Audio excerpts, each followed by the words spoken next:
artists, muralists. Thank you so much for being with us, and we feel privileged to see these artists who belong to the first generation of Chicana activists in New Mexico. So we look forward to hearing from you. Could you please briefly introduce yourself? Mary Lou Griego, retired educator. Juanita Labadie from Taos. I'm Luis Montaño. My name is Marcia Medina. Buenas tardes, my name is Francisco Lefebvre. Hi, my name is Roberta Marquez. Cristino Griego from Las Tuzas, New Mexico. I'd like to start with my question. Why do you think that murals or your works were covered? Could you talk about that?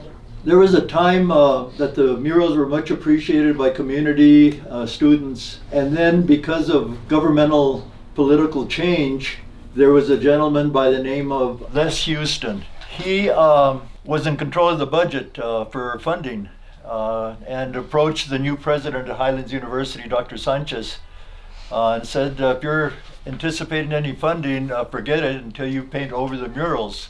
He instructed the interim president to paint the murals. They called out the paint crew from Highlands. Two of us were called at the time. Chemo Gallegos, who was the Upward Bound director, and myself were there at 3 a.m. trying to persuade the folks not to do the paint, not to paint over, but we were asked not to interfere. I do have to say that when it happened, when they painted them over, I know the art students organized with Pedro Rodriguez to have some meetings and workshops, and they brought in photos of the murals, and there was a big discussion, and Juanita and I even tried to have a meeting with the president, and that went over like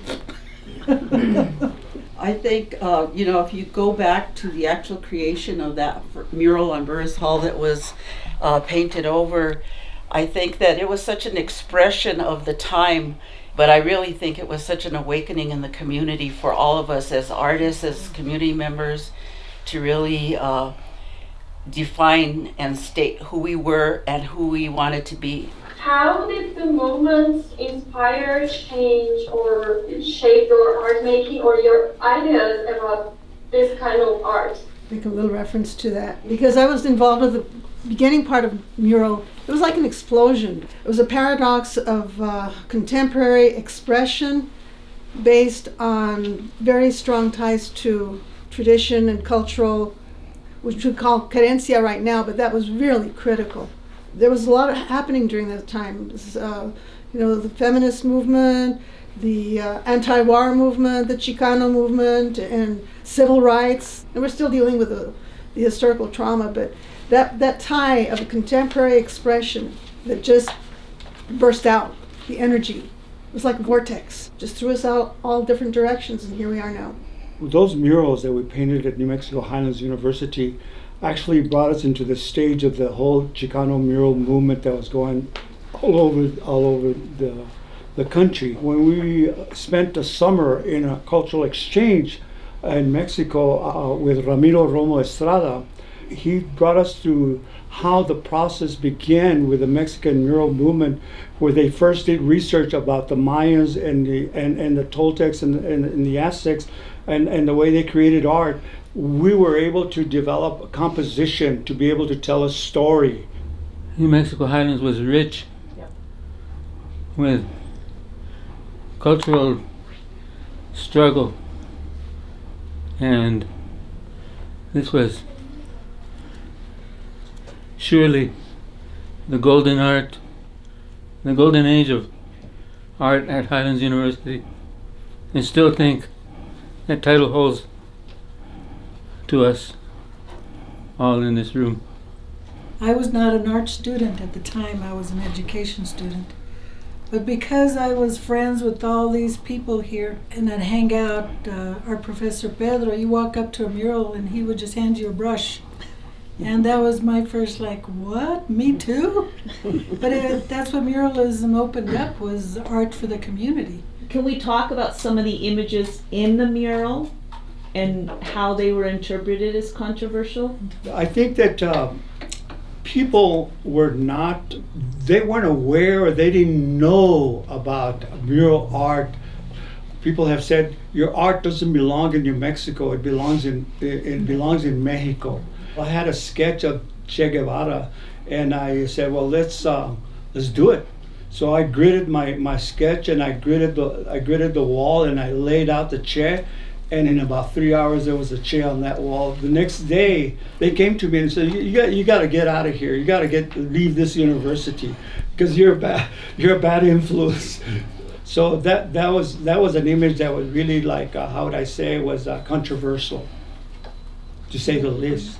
As artists, what led y'all to Chicano art specifically? One word: validation. Because before, I think our culture was considered a little bit irrelevant to main society, and so it was a validation that yes, every one of us had a voice. As different as we were, each one of us had something to say, to contribute to being valid as a culture. Although the murals have been covered, we still have photographs of those murals, and that is just something that we can always pass on to the next generations. Because I remember when we took over the administration building, and we went into the president's office, and they brought me a sheet, and I painted a huelga flag on the desk of the president, and then we went up to the balcony and we hung it over. They sent in the National Guard to drag us out of the building, and they took us to jail. I was in jail for one night, and that was it, you know. But it was an experience of being protesting. I had a question, if I may. I had the privilege and fortune of growing up in Las Vegas, and I remember my dad poetically and in a romantic way talking about the day that the murals were being painted over.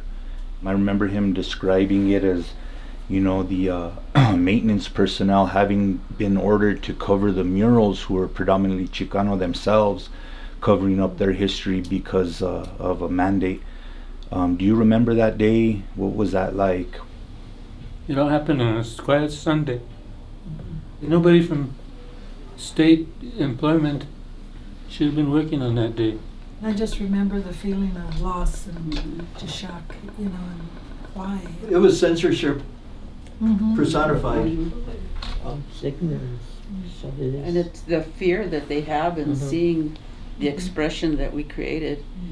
But, you know, when I heard about it too, I was in Española, and I, like Roberta said, I think it's just a shock that you hear, and just kind of a sadness, because you think about the interaction that each of us had, you know, because it was, like I said, it was like an awakening, and everybody joyfully painting over each other, under each other, you know, just creating this mural, this expression, and so it's like it was gone, you know, it's just gone. And I do have to say that almost on the first day of that mural painting class Pedro taught, he said something like, don't ever expect this mural to last forever, like, you know, something like that.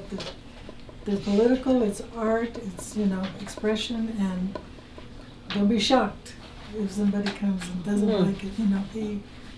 I always remember him saying that. Thank you so much for your insightful answers. And let's give a round of applause to our Thank you.